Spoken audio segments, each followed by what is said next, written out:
We need to what? Exclaimed the police officer. Hurry, we need to get the newspapers to the school before 5 o'clock. What time is it?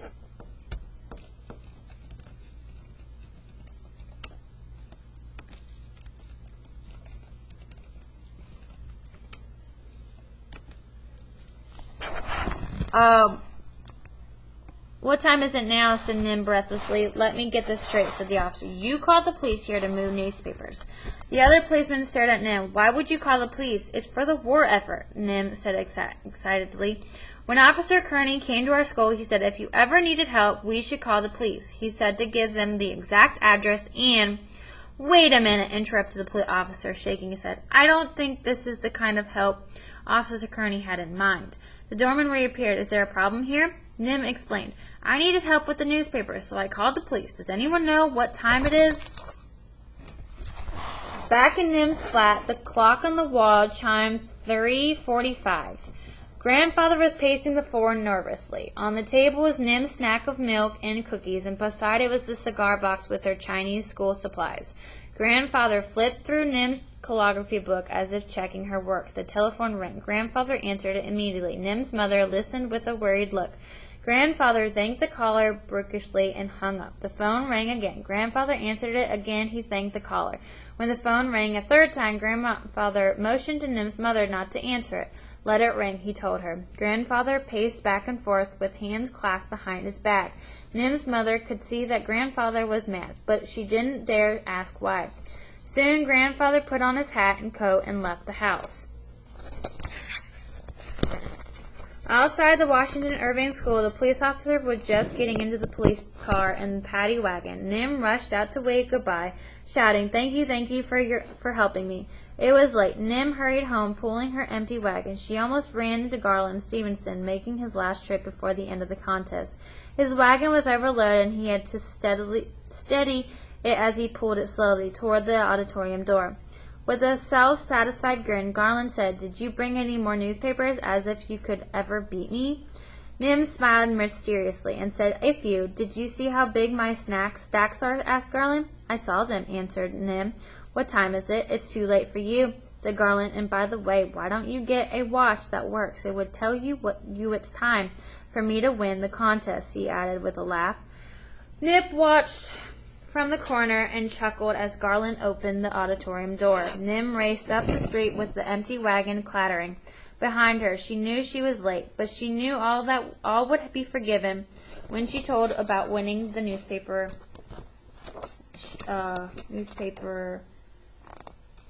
drive. Grandfather was waiting in front of the house. Nim ran happily up to him, ready to share her good fortune. But she saw that Grandfather was very angry. You were seen riding in a police paddy wagon through Chinatown. You are late coming home. You have worried your mother and grandmother, he said sternly. Nim nodded. Her head lowered. She didn't say anything. Grandfather's continued. I heard you and that boy fighting over the newspapers this morning. I heard what he said about winning. Nim looked up at him, quietly protesting. But I won. Winning isn't everything, Grandfather replied. You have shamed our family. You have brought disgrace on all of us, and on our ancestors, just to prove that boy wrong. Nim bowed her head again, totally dejected. Grandfather continued, go upstairs, sit and reflect on what you have done.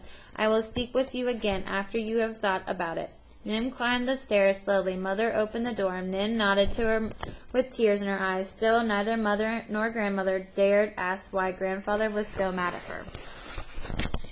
Nim walked slowly to the room the family used as their ancestral hall.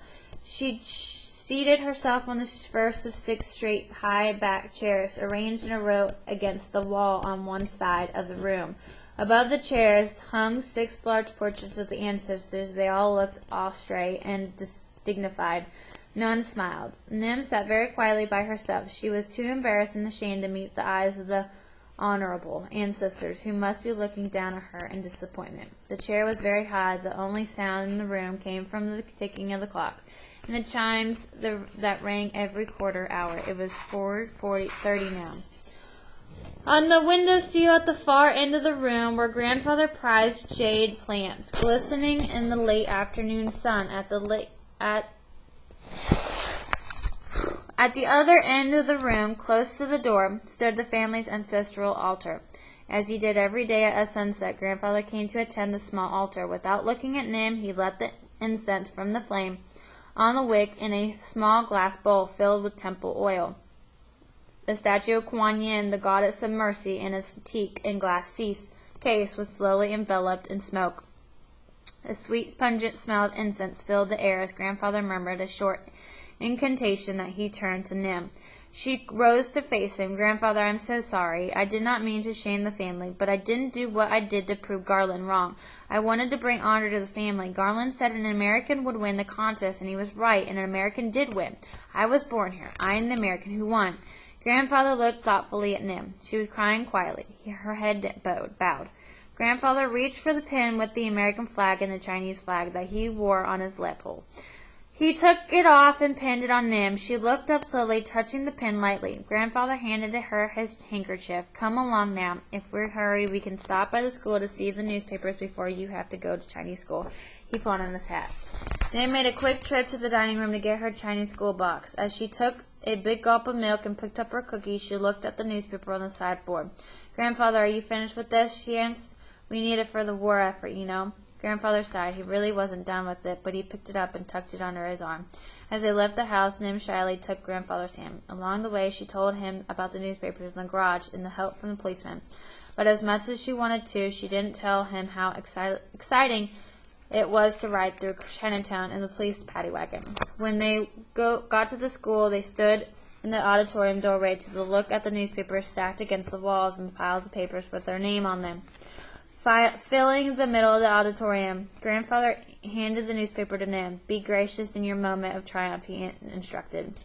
Taking the newspaper, Nim walked to Garland's stack. She stood on tiptoe and reached up and placed it on top of one of the piles. Deliberately, she smoothed and squared it up before she looked over on her shoulder and flashed Grandfather an impish smile.